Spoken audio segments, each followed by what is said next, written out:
Watch your parents have कभी एक ही है 2 crore in cash. तैयार आने के लिए तुमसे। जो दिखता है वो बिकता है, लेकिन जो जितना गंदा और भद्दा दिखता है वो आजकल इंटरनेट पर खूब बिकता है। अच्छी जानकारी बहुत कम लोगों को रास आती है, लेकिन जहां गाली और फुहड़ता हो उसे लोग बड़े ही शौक से देखते हैं और कंटेंट क्रिएटर दिखाते भी हैं। आजकल के बच्चों को संस्कार माँ बाप नहीं मोबाइल फोन देते हैं, लेकिन हर बुराई का अंत होना निश्चित होता है। शायद अब हाई टाइम है जब भारत को इस बारे में गहनता से ना सिर्फ विचार करना चाहिए बल्कि एक्शन भी लेना चाहिए, जिससे सभी को सबक मिल सके। भारत सरकार ने टिकटॉक बंद कर अश्लीलता को रोकने की कोशिश तो की थी, लेकिन उसके बाद वो भीड़ इंस्टा और यूट्यूब की तरफ हो गई। खैर, आज हम बात कर रहे हैं हाल ही में हुई कंट्रोवर्सी पर, जिसमें गुवाहाटी पुलिस ने रणबीर और समय समेत 5 इन्फ्लुएंसर्स पर साइबर पीएस केस नंबर 03/2025 में 4 कानून के तहत 9 धाराओं में मामले दर्ज किए हैं। सिर्फ यही नहीं, देश के अलग अलग कोनों से इन पर एफआईआर हो रही है और अब ऊंट पहाड़ के नीचे आ गया है। इतना ही नहीं, शो इंडिया गॉट लेटेंट के पहले एपिसोड से लेकर एपिसोड 6 तक जितने भी 30 लोग इसमें शामिल थे, उन पर भी मुंबई साइबर पुलिस ने मामला दर्ज कर लिया है।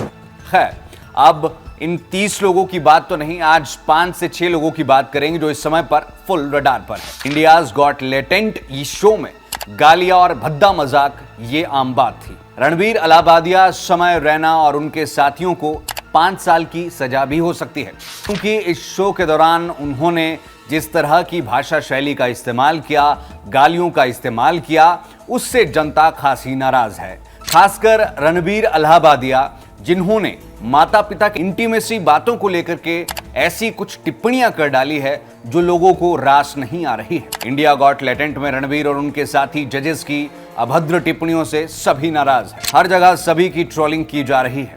उसके बाद रणबीर ने अब माफी भी मांगी है, मगर स्थिति जस की तस बनी हुई है। ये जेल जाने की तलवार रणबीर अलाहाबादिया, समय रैना, यूट्यूबर अपूर्व मखीजा, जसप्रीत सिंह, आशीष चंचलानी और शो के प्रोड्यूसर इत्यादि पर लटकी हुई है। जो धाराएं इन सभी इन्फ्लुएंसर्स पर लगाई गई है, आइए उन पर बात करते हैं। भारतीय न्याय संहिता यानी बीएनएस 2023 की धारा 79 के तहत किसी महिला की मर्यादा का अपमान करने के इरादे से कोई शब्द, इशारा या काम करने पर 3 साल की जेल और जुर्माना देना होता है।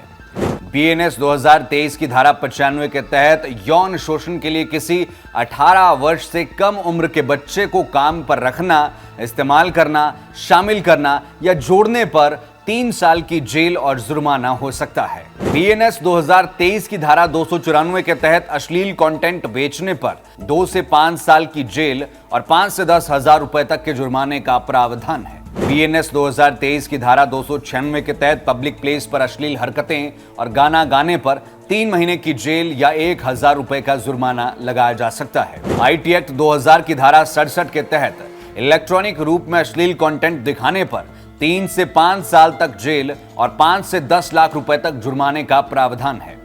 आईटी एक्ट 2000 की धारा 67 के तहत इलेक्ट्रॉनिक रूप में अश्लील कंटेंट दिखाने पर 3 से 5 साल तक जेल और 5 से 10 लाख रुपए तक जुर्माने का प्रावधान है। सिनेमेटोग्राफ एक्ट 1952 की धारा 4 फिल्मों से जुड़ी हुई है, जबकि धारा 7 अधिनियम के उल्लंघन पर 3 साल तक की जेल और 1 लाख रुपए तक का जुर्माना हो सकता है।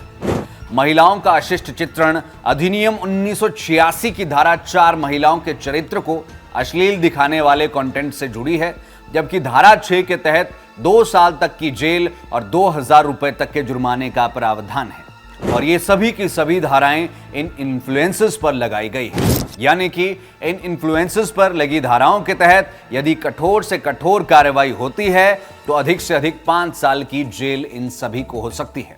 और रहे कि समय रैना अपने यूट्यूब से हर महीने करीबन 1.5 करोड़ के आसपास कमाई कर रहे हैं, तो वहीं रणबीर अलाहाबादिया भी महीने में 35 से 50 लाख रुपए कमा रहे हैं। रणबीर पिछले 2-4 सालों में लाखों करोड़ों लोगों की पसंद बने हैं।